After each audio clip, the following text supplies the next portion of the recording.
2 months after protests erupted, opponents of Ukrainian President Yanukovych refused to give up. They demand urgent constitutional reform and an end to the brutal repression they've suffered. The EU has strongly condemned the violence.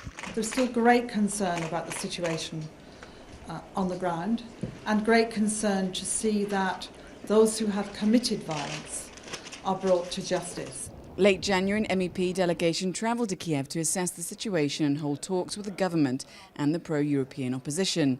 Back in Strasbourg, they've urged President Yanukovych to stop the arrest and torture of the opposition. I think it is unbelievable and unacceptable that in Europe today we have still in one country death squads, torture, people brought into the woods, killed or left wounded behind.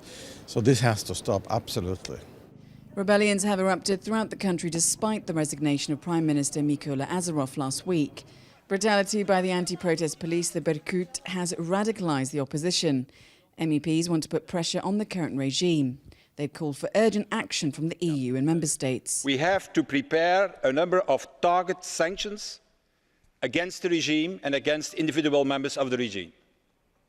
I think personally on three things: banning them from travelling to Europe, restricting their visas, and also, most important, freezing their assets. It's unlikely that these measures will be enough. Ukraine has agreed to a $15 billion trade deal on bonds with Russia and a 30% discount on gas. Aid from the West cannot match Russia's proposal.